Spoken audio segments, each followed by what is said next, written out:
नमस्कार और जय हिंद। आप देख रहे हैं वोट वॉर और मैं हूं दीपक चौरसिया। आज देश की सियासत के लिए एक बेहद अहम दिन है। असम, केरलम और पुडुचेरी, इन तीन राज्यों में आज मतदान जारी है। सुबह से ही मतदान केंद्रों पर लंबी लाइनें देखी जा रही है और जनता पूरे उत्साह के साथ वोट डाल रही है। इन चुनाव में कई बड़ी पार्टियों की साख दांव पर लगी है। एक तरफ सत्ता में वापसी की कोशिशें हैं तो दूसरी ओर विपक्ष बदलाव की उम्मीद के साथ मैदान में उतरा है। हर वोट तय करेगा कि किसके हाथ में होगी सत्ता की चाबी और किसकी रणनीति पड़ेगी भारी। असम में राजनीतिक समीकरण बेहद दिलचस्प बने हुए हैं, जहां स्थानीय मुद्दों के साथ साथ राष्ट्रीय राजनीति का भी असर देखने को मिल रहा है। वहीं केरलम में परंपरागत मुकाबला एक बार फिर से रोमांचक मोड़ पर है। पुडुचेरी में भी सत्ता की जंग कांटे की टक्कर वाली मानी जा रही है इस बार। वहीं अभी पश्चिम बंगाल और तमिलनाडु में चुनाव बाकी है। देखना होगा कि दीदी के गढ़ में बीजेपी जीत का परचम लहराएगी क्या। तो इसका ही हम विश्लेषण करेंगे और साथ ही साथ इस पूरे विश्लेषण में हमारे साथ मौजूद होंगे भूपेंद्र यादव, प्रवक्ता हैं बीजेपी के, अब्बास हाफिज, प्रवक्ता हैं कांग्रेस के, और प्रवीण सिंह, एडिटर हैं मेट्राइज के। ये तमाम लोग मेरे साथ दिखेंगे आपको इस शो के दौरान। असम, केरलम और पुडुचेरी में विधानसभा चुनाव के लिए मतदान जारी है। असम की 126 सीट, केरलम की 140 सीट और पुडुचेरी की 30 सीटों पर एक ही चरण में मतदान जारी है। मतदान शाम 6 बजे तक चलेगा। पहली बार वोट डालने वाले युवा हो या अनुभवी मतदाता, हर कोई लोकतंत्र के इस पर्व में बढ़ चढ़कर हिस्सा ले रहा है। फिलहाल नजर बनी हुई है वोटिंग प्रतिशत पर, जो तय करेगा आने वाले नतीजों की दिशा। बिल्कुल, और 4 तस्वीरें अब आपको टीवी स्क्रीन पर दिखा रहे हैं, जिसमें आप देख सकते हैं कि असम में मुकाबला दिलचस्प है। केरल और पुडुचेरी में भी कांटे की टक्कर जारी है। लोग मतदान करने जा रहे हैं। अब 4 मई को देखना होगा कि जनता किसके हक में फैसला सुनाती है। लेकिन फिलहाल आज ये तमाम जो उम्मीदवार हैं उनकी किस्मत इस मतदान पेटी में कैद हो जाएगी। और इसी के साथ अगर वोट प्रतिशत की बात की जाती है तो वोट प्रतिशत फिलहाल 1 बजे तक के लिए दीपक सर काफी अच्छा रहा है। असम के वोट प्रतिशत के अगर हम 1 बजे तक के आंकड़े हैं जो बात करें तो 59.63% है। केरल की बात करें तो 49.70 और पुडुचेरी की बात करें तो 56.83% जो है माना जा रहा है। एक बात पिंकी, केरल जो है सबसे पढ़ा लिखा हुआ राज्य है। वहां का साक्षरता दर हमेशा से देश में सबसे ज्यादा रहा है। तो ऐसे में केरल के अंदर अगर वोट प्रतिशत और ज्यादा बढ़ता है तो मुझे आश्चर्य नहीं होगा। वहीं असम में भी सॉलिड कैंपेनिंग हुई है और इसके चलते मतदाता घर से बाहर निकल कर आ रहे हैं। मेरा यह मानना है कि ये मतदान का प्रतिशत 75 से 80% के आसपास जाएगा। आराम से और बहुत इम्पैक्ट पड़ता है इसका, जिस तरीके से वोट पड़ता है। और आजकल, पहले तो ये कहते थे कि अगर ज्यादा मतदान हुआ है इसका मतलब सरकार बदलने वाली है, सरकार हटने वाली है। लेकिन अब इस तरह का कोई अंदाजा नहीं लगाया जा सकता। लेकिन हाँ, उसके इंडिकेटर्स क्या हैं, क्या क्या चीजें कौन दिखा रहा है, किस क्षेत्र में कैसा मतदान हुआ है, इसका विश्लेषण करेंगे और इसकी भी बात करेंगे। 3 राज्य, 3 तस्वीर और सत्ता की एक ही जंग। असम, केरल और पुडुचेरी में आज वोटिंग जारी है। जनता तय कर रही है अगली सरकार का भविष्य। असम में मुकाबला सीधा है। एक तरफ मुख्यमंत्री हिमंता बिस्वा शर्मा का चेहरा और बीजेपी का संगठन, दूसरी तरफ कांग्रेस और उसके सहयोगी दल। दोपहर 3 बजे तक असम में 75.91% की वोटिंग हो चुकी है। केरल में 62.71% की वोटिंग हो चुकी है और पुडुचेरी में 72.40% की वोटिंग प्रतिशत जो है वो सामने आ रहा है। कितनी तेजी के साथ बढ़ा है, 1 बजे का भी हमने आंकड़ा बताया, उसके बाद अब का ये आंकड़ा हम बता रहे हैं, बहुत तेजी के साथ 3 बजे तक का है। बिल्कुल, ये 3 बजे तक का। तो कितनी तेजी के साथ यहाँ पर बढ़ोतरी जो है इसमें देखी गई।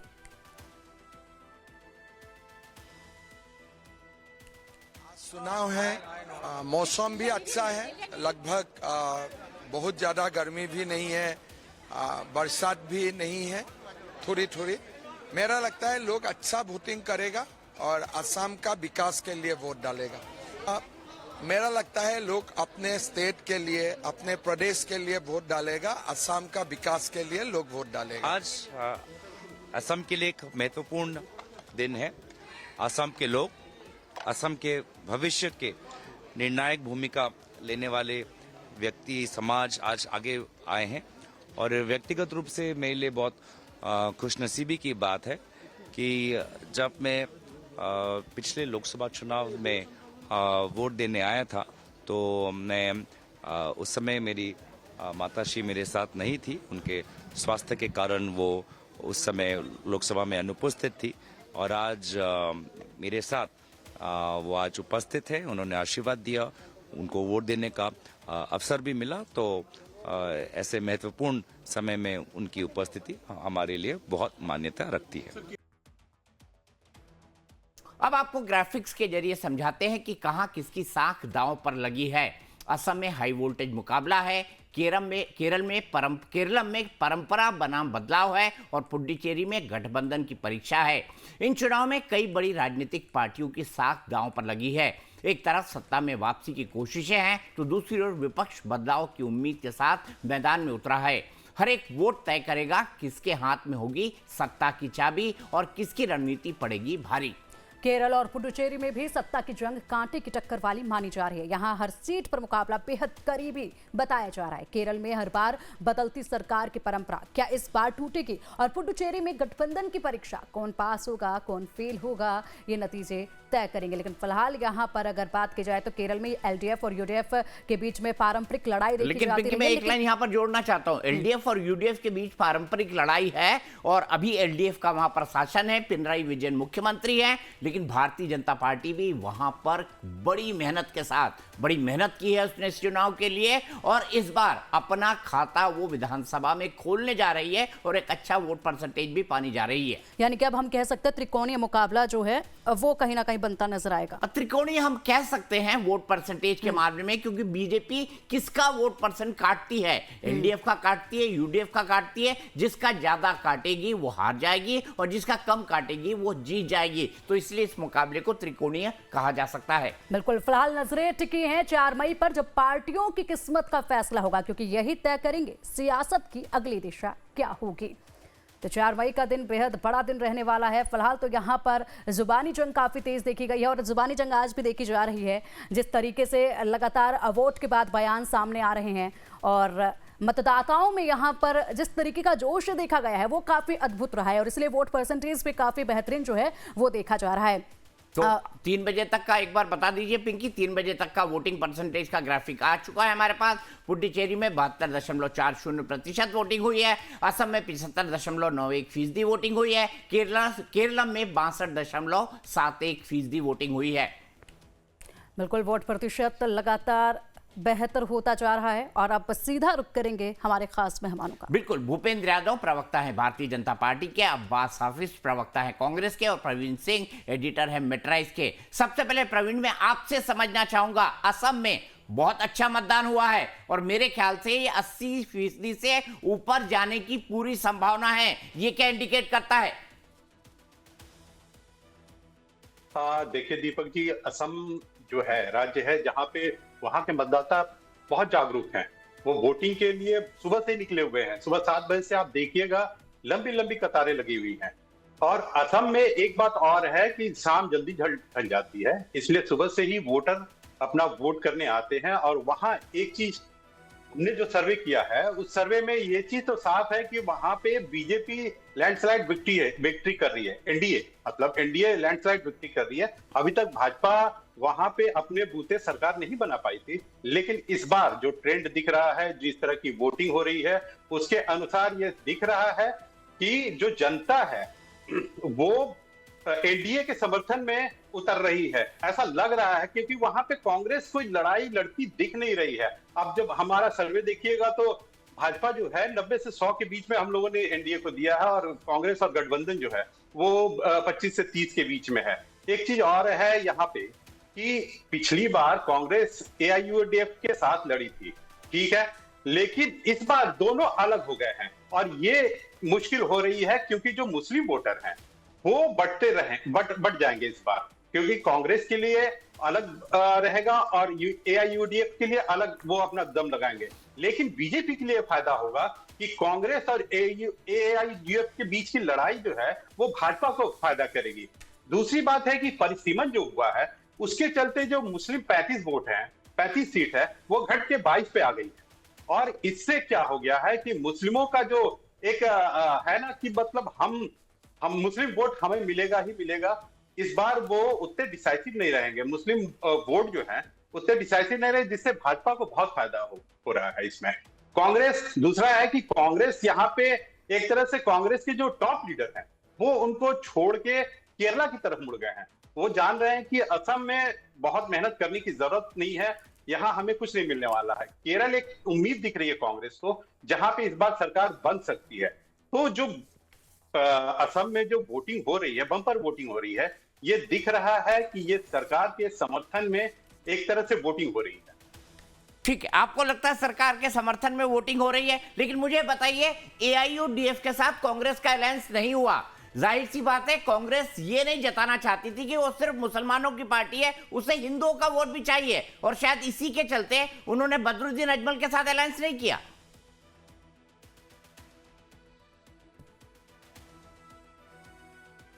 हाँ दीपक जी, एक चीज, आवाज पूरा सवाल नहीं सुन पाए, लेकिन जो आपका कहने का मतलब है कि जो एआईयूडीएफ है और कांग्रेस के जो आज अभी अलग हो गए हैं, अलग अलग लड़ रहे हैं, तो उसमें कितना ये असर पड़ेगा इस बार, शायद यही पूछ रहे थे। आवाज नहीं आ रही थी हमारे जी पास। मैं ये पूछ रहा हूं कि देखिए, अगर एआईयूडीएफ के साथ कांग्रेस चली जाती तो हुई। कांग्रेस पर यह आरोप लगता कि वो मुस्लिम परस्त पार्टी है, उसको हिंदुओं का भी वोट चाहिए, इसीलिए उसने जानबूझकर एआईयूडीएफ से दूरी बनाए रखी है। दीपक जी, यही तो कांग्रेस के लिए दिक्कत है कि वो न इधर की रह पा रही है, न उधर की रह पा रही है। या तो ये हिंदू वोटर्स सपोर्टेड हो जाए, या तो मुस्लिम वोटरों का समर्थन ले ले। वो सोच रही कि सबको समेट के हम अपने पास रख ले। ऐसा हो नहीं रहा है। भाजपा ने एकदम क्लियर कट है, भाजपा का है एकदम क्लियर कट है कि हिंदू वोटर उनको चाहिए। बीच बीच में हिमंता बिश्व शर्मा कहते भी हैं कि हमें एक तबके का वोट नहीं चाहिए, तो मतलब उनका क्लियर है कि हमें हिंदू वोट है, वो हमें चाहिए। लेकिन कांग्रेस जो है वो बीच में फंसी रहती है। वो हिंदू वोटर भी चाहिए, उनको मुसलमान वोटर भी चाहिए, लेकिन वो हिंदू की तरफ उस तरह अपना अटेंशन नहीं दे पाते हैं जिस तरह से मुस्लिमों को वो तुष्टीकरण करते हैं। यही कांग्रेस फंस जाती है, और जिसके कारण उसकी अभी जो स्थिति दिख रही है, वो अभी स्थिति उतनी अच्छी नहीं दिख रही।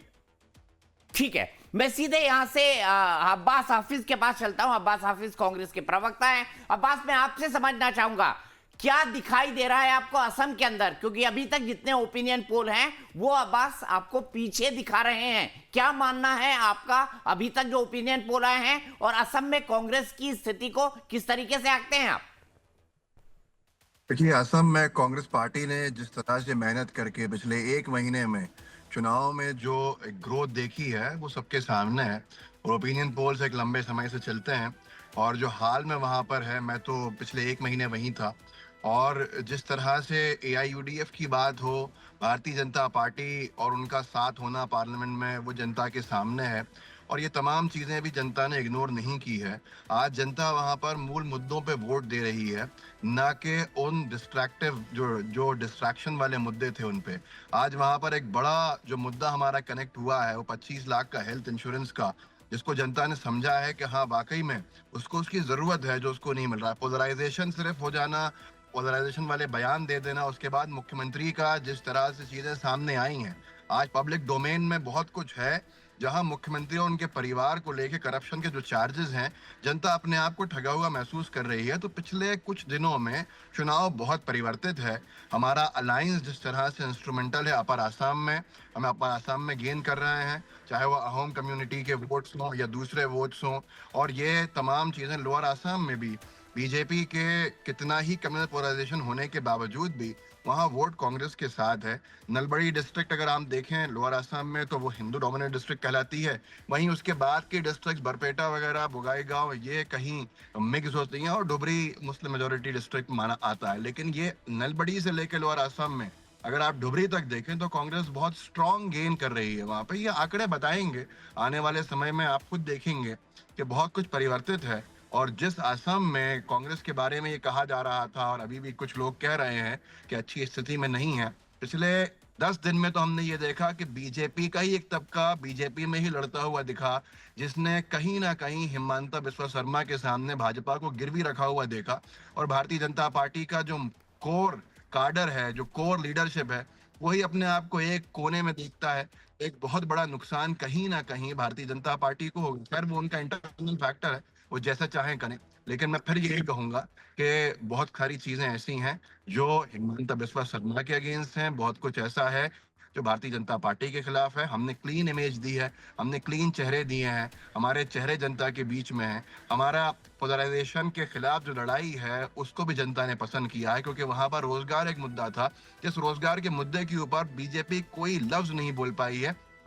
रोजगार का ये हाल है कि माइग्रेंट लेबर आज पूरे देश भर में आसाम का है और उसको आसाम में ही रोजगार नहीं मिल रहा। अगर आप कॉलेज ग्रेजुएट्स की बात करें तो वो भी आसाम से बाहर जाने को मजबूर है। तो ये सारी चीजें, ये बहुत बड़े ठीक है। मुद्दे होते हैं जो जेनजी का वोट हो या युवा का वोट हो, वो बीजेपी के खिलाफ गिरेगा और आप आने वाले समय में देखेंगे कि बहुत कुछ होगा। मुख्यमंत्री की पत्नी के बारे में किस कदर का टॉक ऑफ द टाउन बना हुआ पिछले 1 महीने से। उद्योगपति हैं, स्कूल्स हैं, बड़े बड़े होटल्स हैं, रिजॉर्ट्स हैं। ये एक मुख्यमंत्री की इमेज शायद कहीं और नहीं थी जो यहाँ पर ठीक है। देखने को मिली। हेमंत विश्व शर्मा की इमेज, भूपेंद्र यादव जी, सबसे ज्यादा हमला हेमंत विश्व शर्मा के खिलाफ कांग्रेस पार्टी ने किया है। उनकी पत्नी को निशाना बनाया है, उनके परिवार को निशाना बनाया है, उनके इंडस्ट्रीज होने को निशाना बनाया है, उन पर भ्रष्टाचार के आरोप लगाए हैं। ये भी आरोप लगाया है कि बीजेपी ने कांग्रेस से आए हेमंत विश्व शर्मा के पास अपनी पूरी पार्टी गिरवी रख दी है। आप क्या सोचते हैं इन आरोपों पर कांग्रेस के, और क्या इसका कोई इंपैक्ट विधानसभा चुनाव में पड़ता हुआ आपको दिखाई दे रहा है? देखिए दीपक जी, मैं तो बता दूं, कांग्रेस जो है जन्म लिया है जो है ना आरोप प्रत्यारोप के लिए, क्योंकि देश की जनता जो है ना इनको तुष्टीकरण की राजनीति को मटियामेट कर दी है। सिर्फ और सिर्फ आरोप लगाने के लिए ही रह जाएंगे। अब देख लीजिए हमारे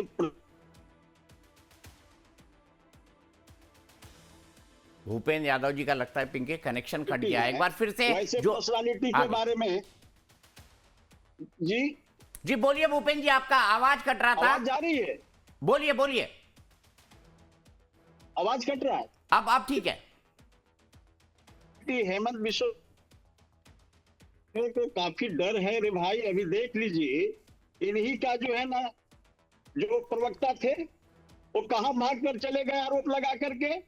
ये तो कहते थे कि जो है ना इनका पासपोर्ट जो है ना 3 पासपोर्ट है। ये सारा का सारा फर्जी डॉक्यूमेंट दिखा रहे थे। वहां की सम्मानित जनता को जो है ना ये दिग्भ्रमित करने का काम कर रहे थे। ये सारी चीजें कांग्रेस आज से नहीं दीपक जी, ये पूरे देश के अंदर में इस तरह का तुष्टीकरण की राजनीति करके लोगों को भरमा करके अपनी जो है ना स्व निर्माण करने का काम किया और इस देश के रिसोर्स को लूटने का काम किया 55 वर्षों तक इस देश प्रशासन और सत्ता में रह करके, जिसका कारण है कि देख लीजिए ये चारों तरफ से चले गए।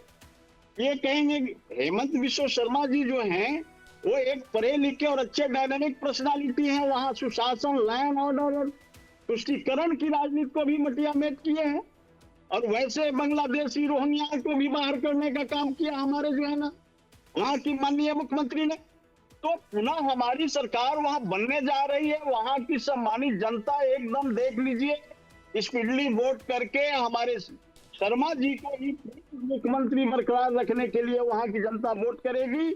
और रही बात केरला का, तो मैं केरला पे आता हूँ। भूपेंद्र यादव जी रुक जाइए, मैं केरला पे आता हूँ। 1 मिनट के लिए रुक जाइए। मैं सीधे मेट्राइज के प्रवीण सिंह के पास चलता हूँ। प्रवीण सिंह, केरला की क्या खबरें हैं, क्या आकलन देख रहे हैं? क्योंकि केरला में बताया जा रहा है कि एलडीएफ और यूडीएफ के बीच कांटे की टक्कर है। वोट प्रतिशत यहाँ भी बहुत अच्छा रहने वाला है, 80% से ज्यादा। दीपक जी, केरल में असम से एकदम अलग है वहां पे स्थिति। वहां पे एलडीएफ और यूडीएफ के बीच में कांटे की टक्कर है। वहां पे वोट प्रतिशत भी जिस तरह से वोटिंग हो रही है उस हिसाब से अगर कम रहा, कम तो दिख नहीं रहा, अगर बढ़ा थोड़ा सा भी अगर बढ़ गया तो ये यूडीएफ के लिए फायदेमंद होगा, क्योंकि 10 साल का एंटी इनकम्बेंसी दिख रही है विजयन के खिलाफ। दूसरी बात यह है कि एलडीएफ के पास कोई विजयन का ऑप्शन नहीं है। 81 साल के नेता हो गए हैं, लेकिन उनको तीसरी बार मुख्यमंत्री के लिए उनको खड़ा किया गया है। और ये लेफ्ट वालों का अपना संविधान है, उसमें है कि 2 बार जो मुख्यमंत्री बन जाता है, तीसरी बार उनको हम मौका नहीं देते। लेकिन अपने अंदर का संविधान ही बदल दिया और विजयन को तीसरी बार मौका दिया है। तो ये एक है नाराजगी, लोगों में एंटी इनकम्बेंसी की नाराजगी है। दूसरी है कि वहां पे सरकार जो 2021 से लेके काम की थी वो अच्छा काम की थी, लेकिन अब स्थिति ठीक नहीं है वहां पे। और लेकिन यूडीएफ में एक समस्या ये है कि यूडीएफ के अंदर ही घमासान है। यूडीएफ के अंदर ये घमासान है कि वहां मुख्यमंत्री को लेकर आपस में ही लड़ाई है। वेणुगोपाल वहां पे पहले से ही धरना देके बैठे हुए कि हम बनेंगे तो हम ही मुख्यमंत्री बनेंगे। इसको लेकर वहां पे आपसी खींचतान है। तीसरी बात यह है कि वहां पे एनडीए इस बार असर दिखा रहा है। हम एनडीए में बीजेपी की बात करें तो बीजेपी इस बार पूरे सीट पे चुनाव नहीं लड़ रही है, सिर्फ 30 सीटों पे कंसंट्रेट कर रही है। अगर नेक टू नेक फाइट हुआ, अगर कुछ ऐसी स्थिति बनी कि कोई सरकार बनाने की स्थिति में नहीं रही, तो एनडीए वहां पे अपना इंपॉर्टेंस दिखा सकती है और वो गेम चेंजर हो सकती है और किंग मेकर बन सकती है। इसलिए इस बार एनडीए में बीजेपी भी वहां पे मजबूत दिख रही है। ठीक है, और जिस तरह से वोटिंग ट्रेंड है वो एक तरह से नेक टू नेक फाइट का ही सिचुएशन दिखा रही है। नेक टू नेक फाइट का सिचुएशन। अब्बास, उम्मीदें हैं केरल से? आप दोनों से एक छोटा छोटा जवाब चाहूंगा, मुझे ब्रेक पे जाना है, उसके बाद पश्चिम बंगाल की बात करेंगे। दीपक जी, मेरी आवाज आ रही है आपको? जी जी अब्बास, बताइए, उम्मीदें हैं? 100% उम्मीदें हैं। मेरे जितने साथी केरला में थे उन सबसे मेरा निरंतर संपर्क रहा।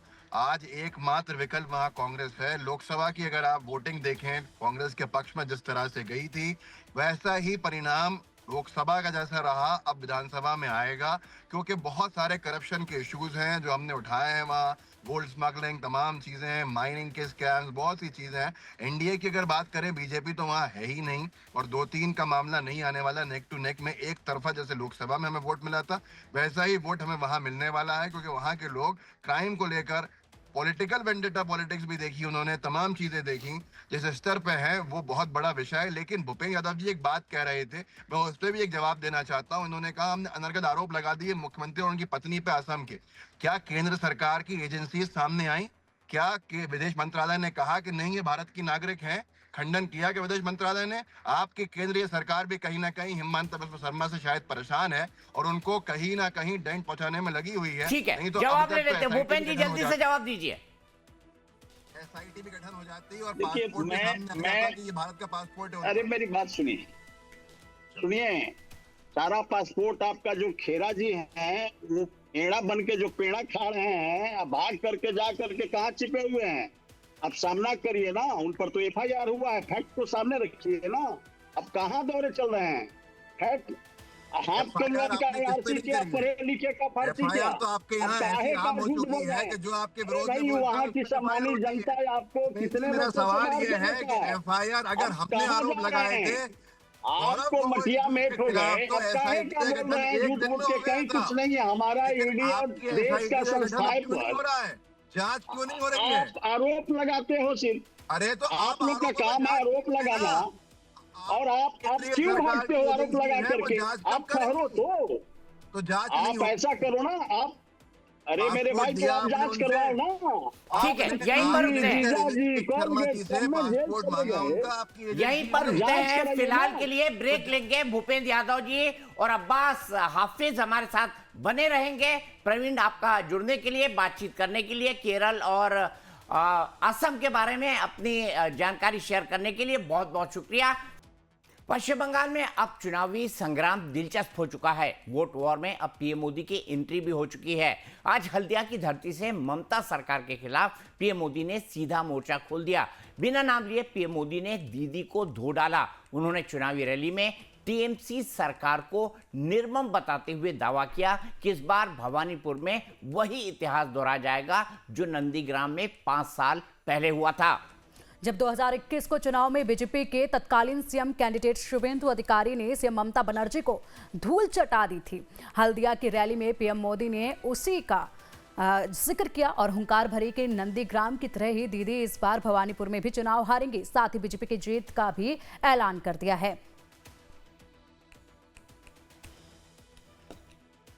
अब बात पीएम मोदी के उस गारंटी की जिसका ऐलान हल्दिया की चुनावी रैली में उन्होंने किया। मोदी ने कुल 6 गारंटी दी है। पहली गारंटी है भयमुक्त बंगाल, दूसरी गारंटी है सरकारी सिस्टम की जवाबदेही तय होगी, तीसरी गारंटी है भ्रष्टाचार और अपराध की फाइलें खुलेंगी, चौथी गारंटी है भ्रष्टाचारियों को जेल भेजा जाएगा, पांचवी गारंटी है टीएमसी के गुंडे नहीं बचेंगे, छठी गारंटी है 7वां वेतन आयोग लागू होगा।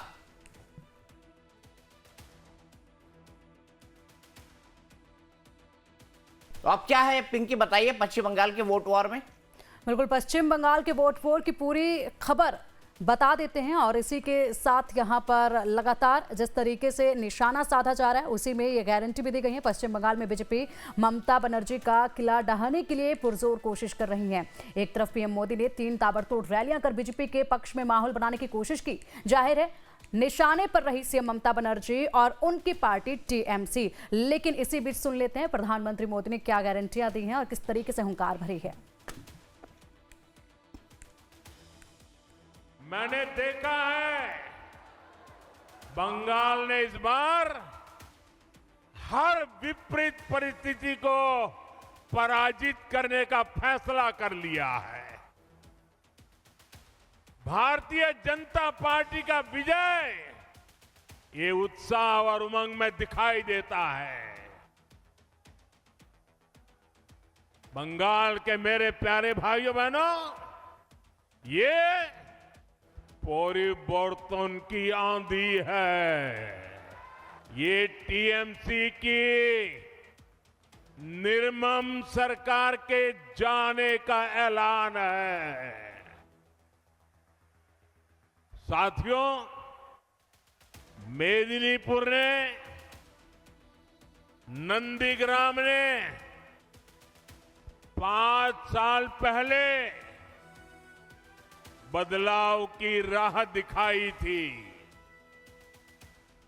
अब पूरा पश्चिम बंगाल उसी परिवर्तन के रास्ते पर चल पड़ा है। जो कमाल 5 साल पहले नंदीग्राम ने किया था, इस बार वही हाल भवानीपुर में भी होने जा रहा है।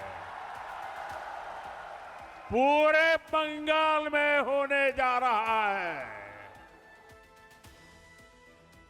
तो पिंकी बता दीजिए प्रधानमंत्री ने क्या क्या गारंटी दी है ग्राफिक्स के जरिए। बिल्कुल, प्रधानमंत्री मोदी ने 6 गारंटी दी हैं। पहली गारंटी है भयमुक्त बंगाल, दूसरी गारंटी है सरकारी सिस्टम की जवाबदेही तय होगी। अब तीसरी गारंटी है भ्रष्टाचार और अपराध की फाइलें खुलेंगी और चौथी गारंटी भ्रष्टाचारियों को जेल भेजा जाएगा। 5वीं गारंटी है टीएमसी के गुंडे नहीं बचेंगे। छठी गारंटी है 7वां वेतन आयोग लागू होगा। ये 6 गारंटियां प्रधानमंत्री मोदी ने दी हैं। बिल्कुल साथियों, मैं आज आपको भरोसा देता हूं, बीजेपी सरकार संविधान के अनुसार काम करेगी।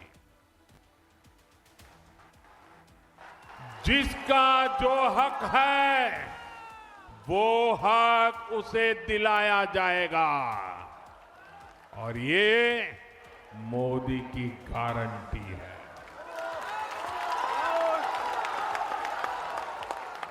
टीएमसी की चीट और चीटिंग वाली दुर्नीति,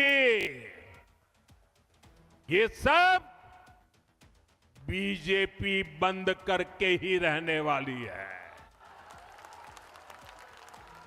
सरकारी भर्तियां टाइम से हो, उनका एक कैलेंडर हो और हर भर्ती ट्रांसपेरेंट हो।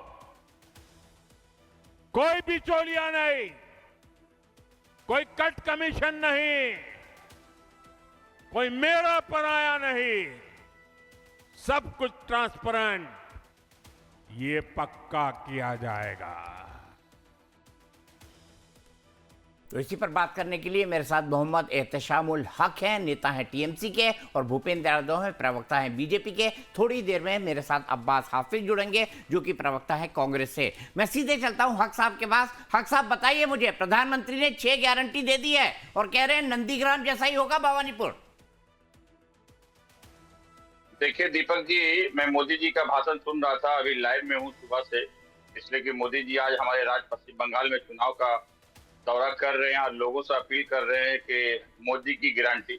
तो मैं आज दीपक जी एक बात कहना चाहता हूं कि गारंटी क्या 2 किस्म का होता है। एक भारतीय जनता पार्टी की गारंटी है, एक मोदी की गारंटी।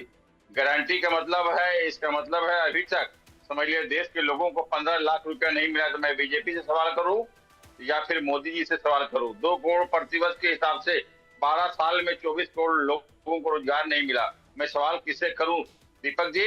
मैं मोदी जी से सवाल करूं या भारतीय जनता पार्टी से करूं? देखिए, भारतीय जनता पार्टी जब बोलते हैं कि गारंटी, तो हमें गारंटी में शक होता है। भारतीय जनता पार्टी गारंटी नाम का, समझ लिए, उन्होंने वो जो प्रोफाइल था उसको खो दिया, उन्होंने ये कर दिया उसको। तो ये सिर्फ समझ लिए कि भारतीय जनता पार्टी, हमारे आदरणीय प्रधानमंत्री जी पश्चिम बंगाल के लोगों को मोटिवेट कर रहे हैं, लेकिन यहाँ की जनता मोटिवेट नहीं हो पाएगी, इसलिए कि यहाँ गारंटी नहीं, यहाँ जो है जनता समझ लिए काम देखती है और वादा नहीं।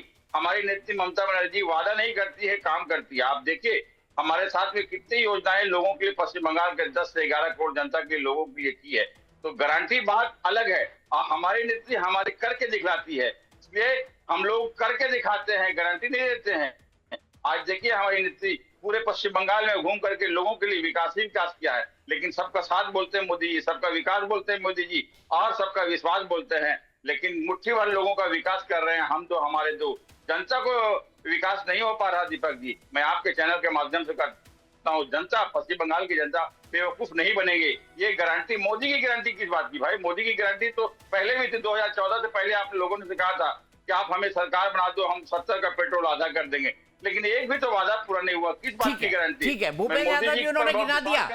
हक साहब रुक जाइए, अभी गारंटी की बात कर लेते हैं, फिर आगे चलेंगे। भूपेंद्र यादव जी उन्होंने बता दिया साफ साफ कि 2014 में आपने जितने भी वादे किए थे एक भी पूरा नहीं किया, चाहे 15 लाख रुपए हो, चाहे वो पेट्रोल को सस्ता करना हो, चाहे बहुत हुई महंगाई की मार अब की बार बीजेपी सरकार, ये तो आपने पूरा ही नहीं किया भूपेंद्र यादव जी। और ये मोदी की गारंटी क्या? मोदी कहते हैं और दीदी करके दिखाती हैं और 15 साल से दिखा रही हैं, ये कहना है टीएमसी का।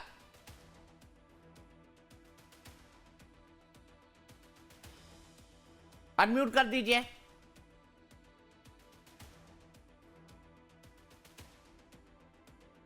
देखिए दीपक जी, मैं आपको स्पष्ट बता दूं कि हमारे देश के प्रधानमंत्री 2014 से जब से इस देश पर आए हैं 140 करोड़ सम्मानित जनता द्वारा, तो यदि हमारे आदरणीय मोदी जी यदि देश की सम्मानित जनता का वादे पर खरा नहीं उतरते तो पुनः तीसरी बार चुन करके नहीं आते। इस देश के 140 करोड़ सम्मानित जनता ने इनको आदरपूर्वक चुन करके लाया। ये क्या बात करेंगे टीएमसी के प्रवक्ता? ये ममता दीदी के प्रशंसा कर रहे हैं। ये देख लीजिए, मैं आपको स्पष्ट बता दूं कि यह सरकार मां माटी मानुष के नाम पर आई थी भाई साहब दीपक जी, लेकिन हकीकत यह है कि यहाँ की मां सुरक्षित नहीं है। माटी पर भी घोटाले का दाग है और मनुष्य डर के साये में जी रहे हैं। ये स्थिति है इनकी पश्चिम बंगाल की धरती पर। ये क्या करेंगे? ये इनकी तो आचरण साफ है कि कट मनी तो इनका चलता ही चलता है। इनका जो है ना, ये दीदी का जो भ्रष्टाचार है और तुष्टीकरण की राजनीति जो कर रही है और भाई भतीजावाद जो उस बंगाल की धरती पर, इस बार बंगाल की सम्मानित जनता एकदम कमर कस चुकी है मेरे भाई। ये ममता दीदी की भ्रष्टाचार को अब की दोबारा डुबकी नहीं लगाने देगी वहां की सम्मानित जनता। ये एक तरफ चोर के कहते हैं चोरी करो और साथ को कहते हैं जगे रहो। ये क्या बात करें?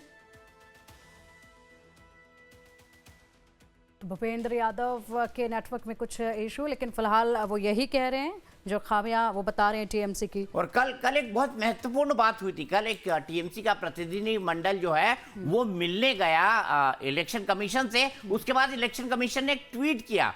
मैं चाहूंगा अगर प्रोड्यूसर के पास वो ट्वीट हो तो निकालो, उस पर भी एक सवाल। Bharatiya Janata party election commission का जो ट्वीट है वो बड़ा दिलचस्प ट्वीट था। ऐसे ट्वीट मैंने कम ही देखे हैं। मैं सीधे चलता हूँ अब्बास हाफिज के पास। अब्बास, पश्चिम बंगाल में आप कहाँ खड़े देख रहे हैं अपने आप को? क्योंकि आपने तो उस तरफ ध्यान ही नहीं दिया, अधीर रंजन चौधरी को अकेला छोड़ दिया।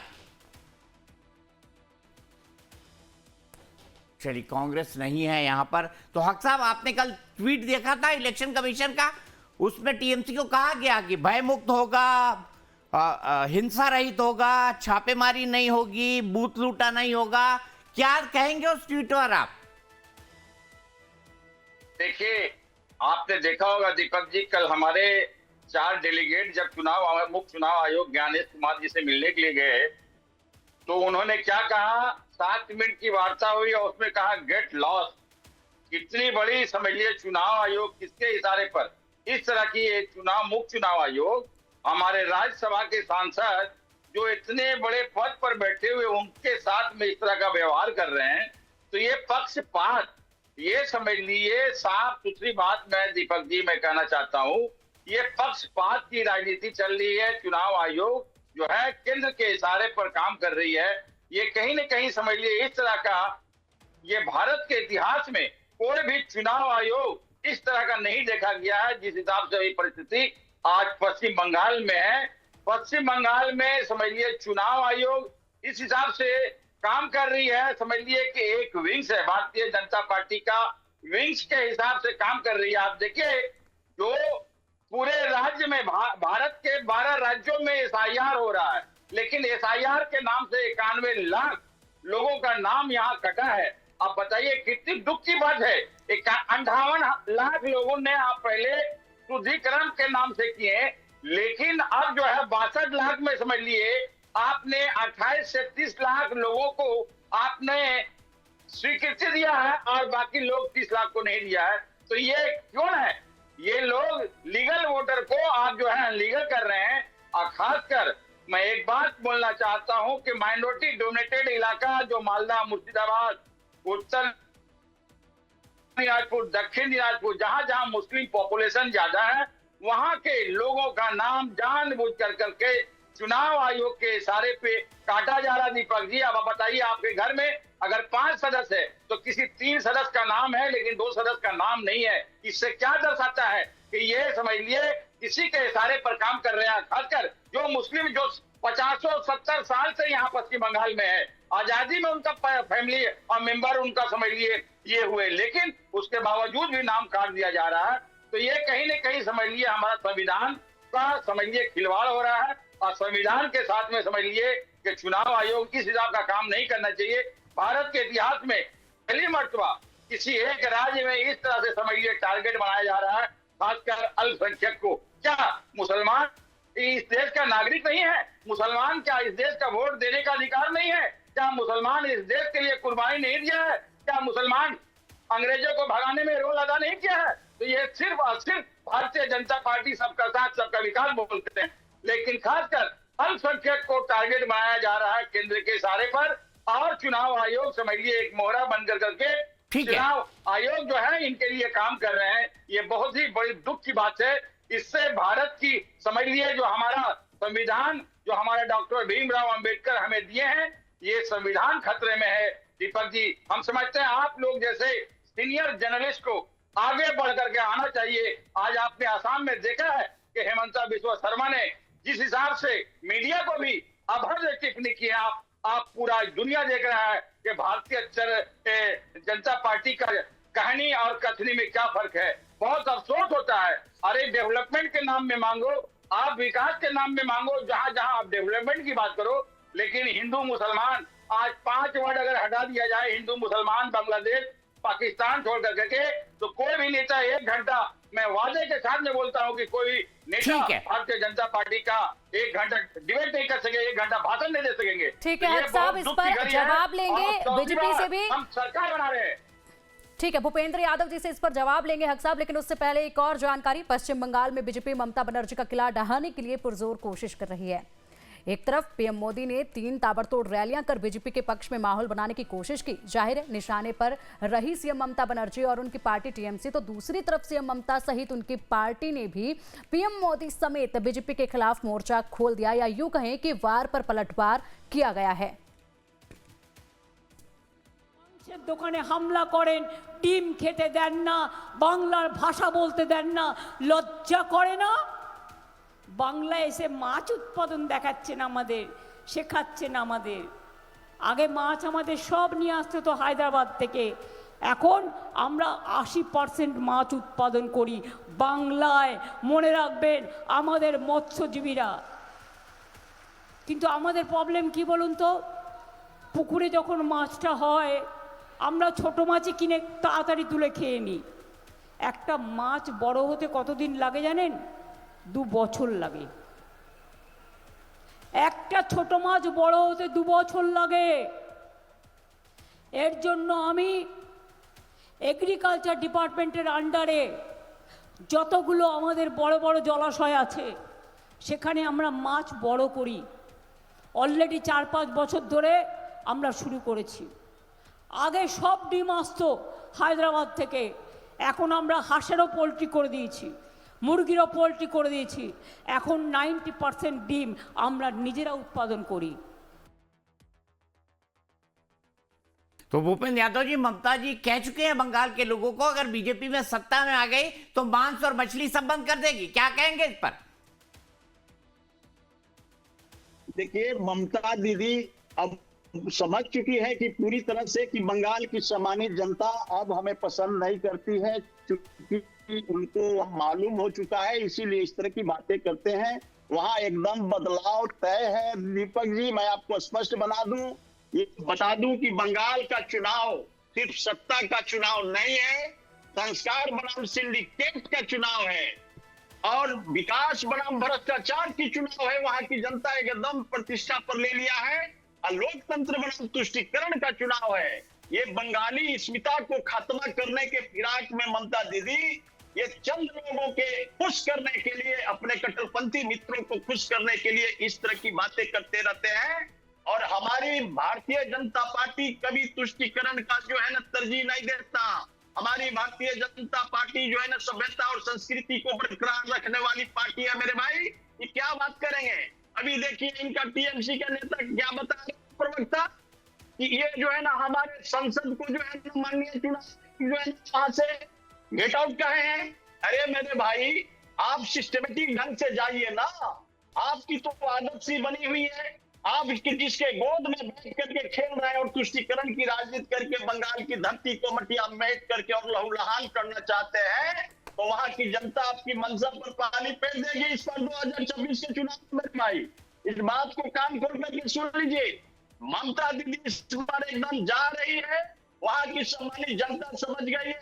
और आप लोगों का जो ये आदतन बन गया है कि जितने संवैधानिक संस्थाएं हैं उन पर जो है ना इस तरह का अटैक करना, तो आप लोग जाकिर नायक के जो है कान फुकवा करके इस बार जो सोच रहे हो कि हम बंगाल की धरती को जीत लेंगे, तो इस बार बंगाल की 70% सम्मानित जनता, बंगाल की क्रांतिकारी भूमि की सम्मानित जनता और मां बहनें इस बार कमर कस चुकी है कि इस बार आदरणीय नरेंद्र मोदी जी के नेतृत्व में विकास की वोट करके वहां पर जो है ना हमारी डबल इंजन की सरकार बनेगी। और डबल इंजन की सरकार बना करके वहां एकदम चुनाव में जो है ना शांति चुनाव करा करके वहां की सम्मानित जनता एकदम देखिएगा वहां हम लोगों का हाथ को मजबूत करने जा रही है। क्या बात करते, ये तुष्टीकरण की राजनीति करने वाले ये ठीक है के प्रवक्ता ये क्या बोलेंगे? ये चुनाव के दौरान हिंसा करने वाले लोग, महिलाओं के खिलाफ अपराध करने वाले लोग, घोटाले की लंबी लिस्ट है इनके पास में।